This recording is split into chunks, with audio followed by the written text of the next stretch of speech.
Oke, bismillahirrahmanirrahim. Assalamualaikum warahmatullahi wabarakatuh. Jumpa lagi bersama saya di channel Melek Investasi. Hari ini tanggal 18 bulan 2 2025. Hari ini IHSG terpantau menguat 0,62%. Kayaknya beberapa hari terakhir Big Bang pada ini ya, pada hijau ya. Nah, coba lihat BRI 3%, Bank Mandiri 0,46%, BCA aja yang turun ya.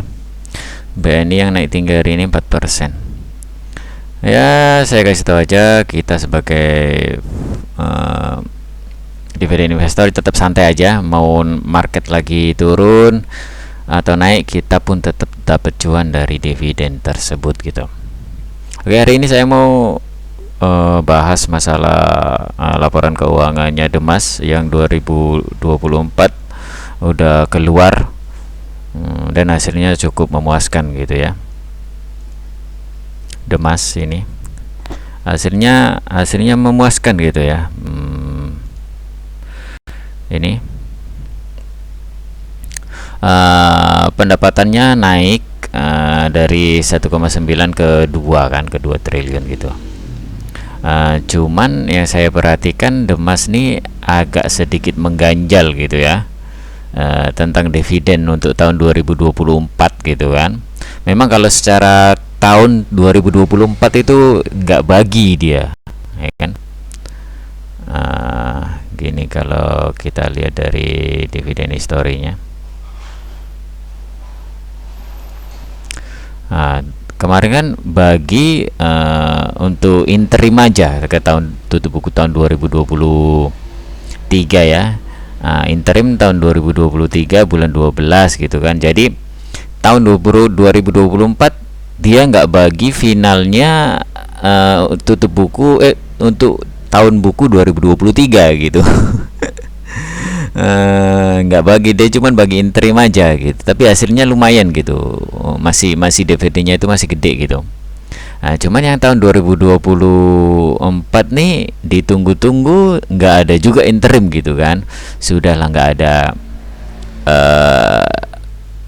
final tahun 2023, nggak ada interim tahun 2024 gitu. Sekarang masuk ke tahun 2025, dia kita lihat gitu, dia bagi nggak ini gitu.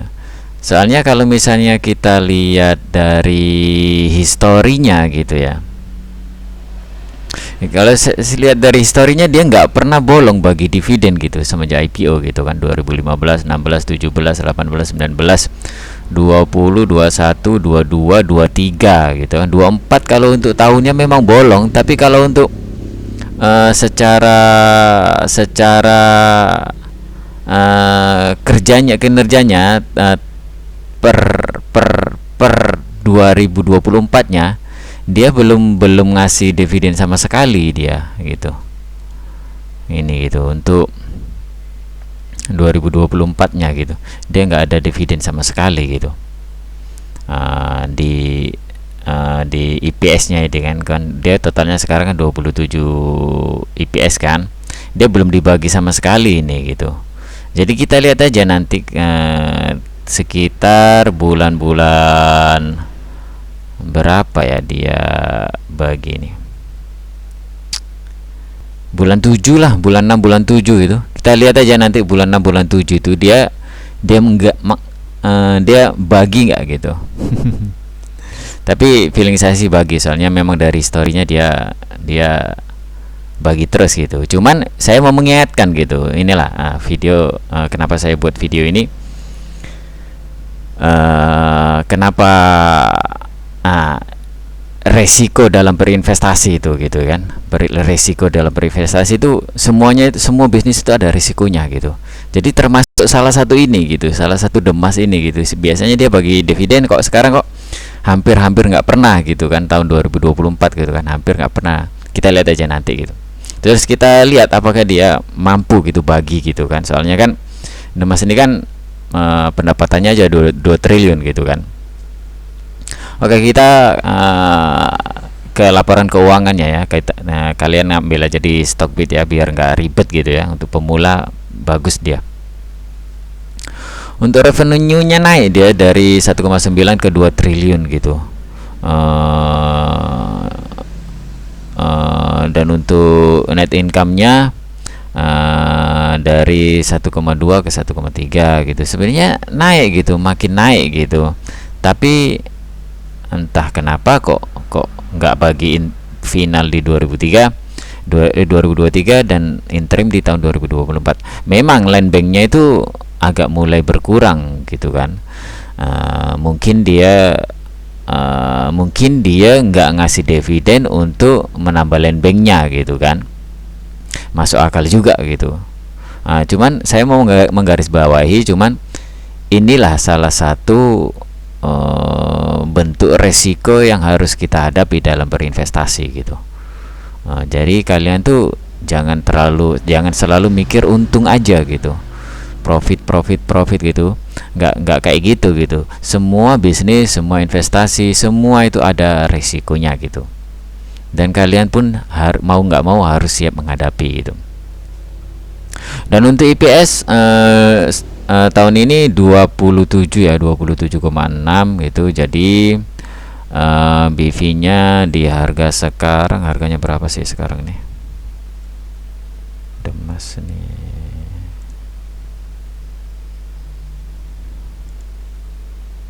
Nah, 140 ya, memang murah sih ya. Itu harganya 140. Nah gitu. Untuk dan book value-nya sekarang di 149 ya, 149 sekarang 140. Jadi dia BBV-nya di 1 ya, nggak nyampe sih, cuman ya 1 kali ya. Dia BBV terendah sepanjang dari tahun 2019 ya gitu. Untuk IPS-nya 27 dan PER-nya masih di bawah 10, masih bagus banget gitu. Masih 5,38, ROE-nya masih di 18,5 gitu, masih bagus, masih ada atas 10% gitu. Dan untuk ekuitasnya dari tahun 2019 6,4, naik 5,5, turun 5,3, dan sekarang di 7,2. Besar sekali ya. Ini yang kenapa saya yakin kalau misalnya Demas nih bakal ngasih dividen tuh. Ini dia punya cash gede, dia punya cash 1,7 kan, 1,7, sedangkan utangnya itu cuman ya 14% gitu dari ekuitasnya gitu. Jadi ini kan hampir nggak punya utang lah dibilang gitu kan. Nah, tahun 2023 pun 14, tahun 2024 sekarang tuh 14 juga gitu. Jadi secara finansial itu kayaknya itu masih oke banget gitu Demas tuh gitu. Utangnya kecil, cashnya gede gitu kan. Ekuitasnya pun besar gitu. DER-nya kecil gitu. Jadi kalau dividen sih harusnya ya gampang gitu, harusnya senang gitu. Cuman ya balik lagi, kita nih cuman retail gitu ya. Kita bukan insider gitu, kita pun nggak punya kenalan orang yang di situ gitu. Jadi kita nggak tahu, jadi kita cuman meraba-raba gitu. Kita cuman bisa baca dari laporan keuangannya dan historinya gitu. Cuma saya tekankan sekali lagi, jadikan ini sebuah resiko gitu, resiko yang kalian harus terima gitu. Jadi psikologi kalian tuh bisa terjaga nanti gitu. Ngelatih psikologi itu susah, ngelatih emosi psikologi itu hal yang paling susah di dunia apapun gitu. Mau baik kalian jadi trader atau baik kalian jadi dividen investing gitu. Itu pondasi utama kalau menurut saya, emosi psikologi itu gitu. Cara ngelatihnya tuh, cara menaklukkan itu ya susah memang. perlu latihan gitu, kalian perlu waktu gitu, nggak bisa ujuk-ujuk sekalian langsung mental kalian bisa kuat gitu, nggak bisa gitu. Kalian tuh harus, ya harus babak belur dulu lah, harus berdarah-darah dulu lah kalau misalnya kalian kalian tuh terlatih gitu. Percuma kalau misalnya saya berceramah gini-gini, ngelatih emosi tuh gini, ngelatih psikologi tuh gini, manajemen tuh gini gitu. Percuma saya mau ngobrol setengah mati pun kalian nggak akan terlatih gitu sebelum kalian tuh mengalami gitu.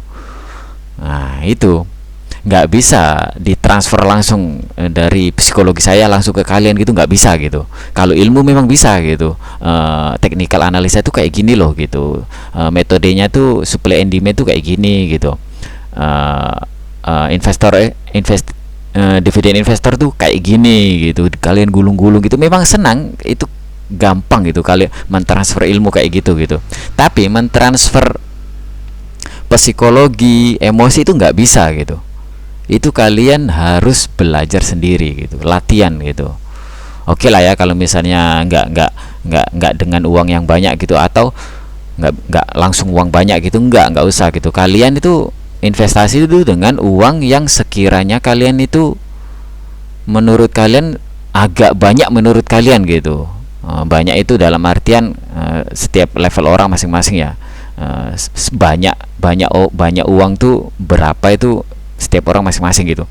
Cuman kalian tuh harus siap keluar uang yang menurut kalian itu rela gitu untuk jadikan resiko itu gitu. Jadi lama kelamaan psikologi kalian itu terlatih gitu, terjaga gitu. Nah gitulah. Saya awal-awalnya dulu gitu di dunia ini gitu, di investasi itu gitu. Jadi nggak bisa semerta-merta kalian ikut mentor ini kalian langsung bisa jadi ini, nggak bisa gitu.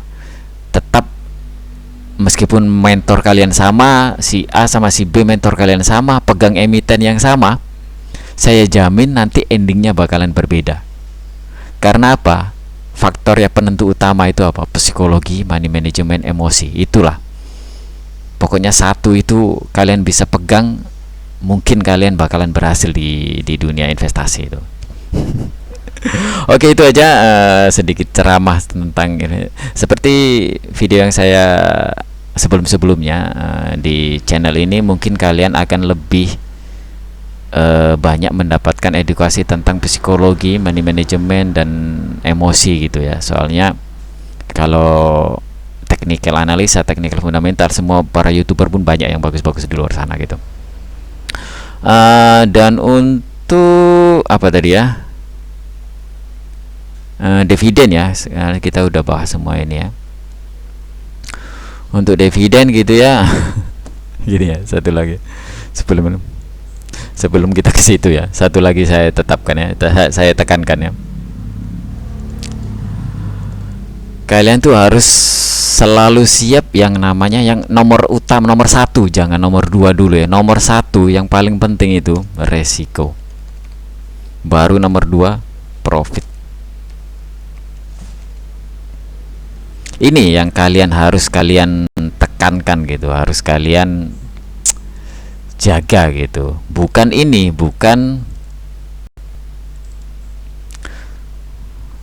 profit, bukan profit, kedua resiko, bukan ini. Kalau ini semua orang bisa, nomor satu profit. Semua orang mau yang newbie, mau yang lama, semua pasti nomor satu siap menerima profit ya kan, siap menerima untung, siap menerima cuan. Cuman nggak semua orang bisa menerima resikonya. Nah ini makanya kenapa saya meletakkan resiko di nomor satu daripada profit gitu. Kalau profit itu urusan belakangan gitu, urusan paling belakang gitu. Yang pertama resiko dulu. Jadi setiap apapun yang kalian lakukan, setiap mau beli emiten apa, nomor satu resiko dulu gitu. Nah, resiko ini nanti macam-macam. Resiko ini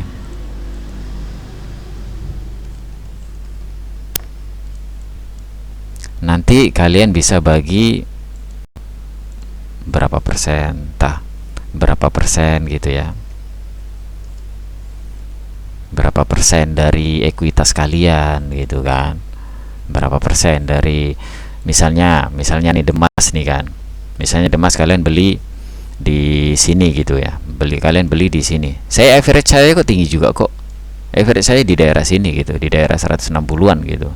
Jadi sekarang mungkin sekitar berapa persen saya loss, ya sekitar belasan persen lah gitu kan. Nah, berapa persen gitu, ini resiko kalian gitu. Jaga kalau misalnya ini kayak gini, kayak Demas nih, kita masih 50-50 dia bagi atau enggak gitu. Nah, jadi seburuk-buruknya kita, dia Demas nih nggak ngasih dividen lah gitu kan. Jadi apa yang kita lakukan gitu, makanya saya melakukan yang namanya diversifikasi.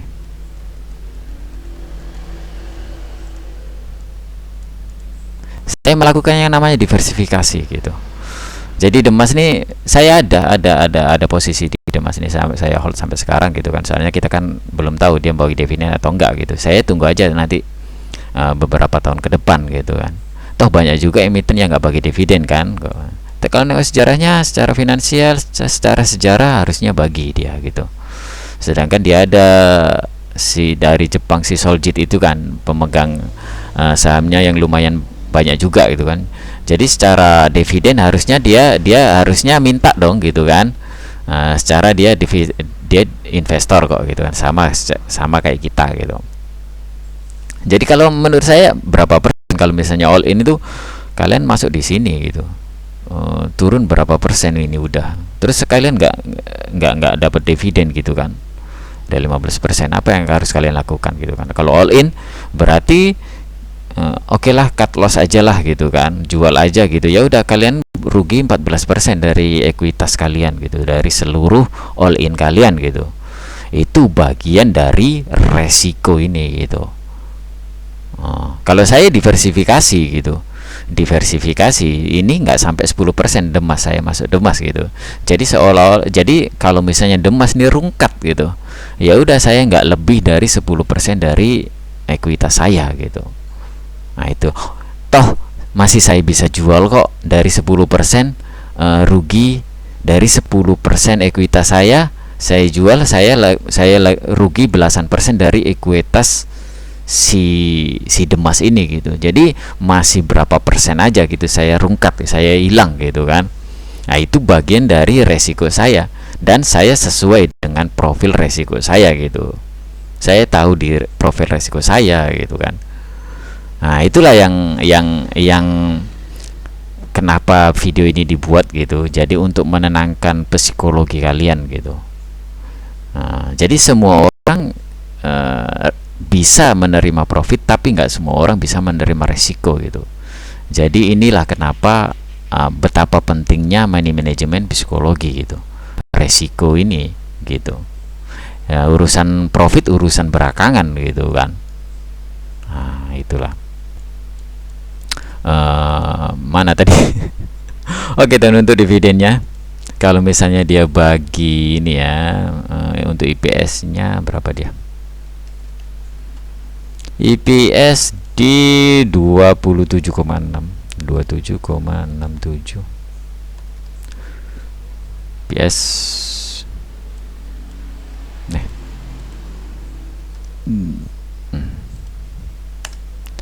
IPS di 27,67, dan kalau misalnya dia di DPR-nya tinggi-tinggi memang dia ya. Selama ini dia tuh bagi seluruh keuntungan untuk dibagikan ya. Jadi di tahun 2023 ini 50% disimpan dia ya. Ya kemungkinan juga dia untuk menambah land bank dia gitu kan. Ya kita lihat aja, kita nggak usah muluk-muluk ke 100% ya, kita ke 47% lah, 48% ya lah, 50% lah kita bulatkan gitu kan ya. Untuk DPR 50 kalian masih dapat IPS dikali 50 dibagi 100, kalian masih dapat 13 gitu DPS-nya, dividennya gitu. Jadi di harga sekarang kalian dapat dividen yield DPS dibagi harga 9,8, masih besar, masih 9,8%, masih besar ini. Kalau misalnya dia di DPR 50 ya, kalau misalnya dia bagi semua, ya syukur-syukur, berdoa aja gitu kan. Kita sebagai investor tuh wajib juga pesimis, wajib juga optimis gitu ya. Tapi saya optimis sih dia bakalan bagi di pertengahan tahun nanti gitu. Ya dia bakalan bagi 20% gitu. Hampir-hampir 20% gitu. Nah, kalau misalnya dia bagi semua gitu, tapi kayaknya sih nggak mungkin gitu ya. Kita lihat lembengnya udah mulai menipis gitu kan. Dan untuk harga wajarnya kali 10 aja sama kali 20, dikali 10 DPS kali 10 di 138, dan dikali 20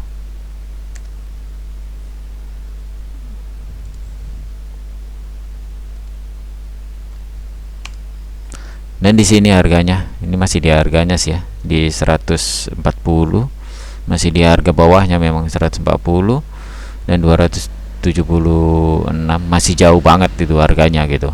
Masih berapa ini di sini ya, saya buatkan di sini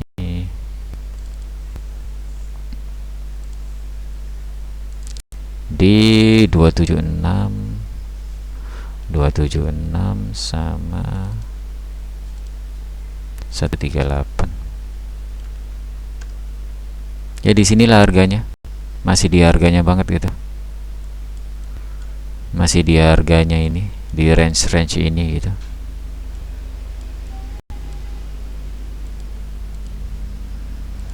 Di sinilah harganya. Ini seperti biasa, kalian kalau misalnya beli di sini masih dapat 5%.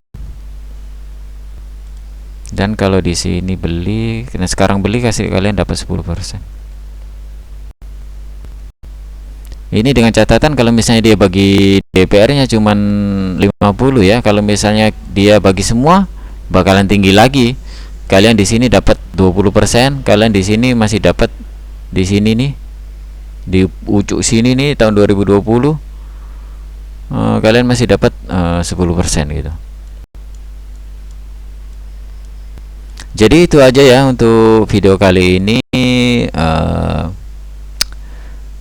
Sekali lagi saya tekankan, setiap investasi, setiap bisnis itu ada resikonya gitu, termasuk salah satu ini gitu.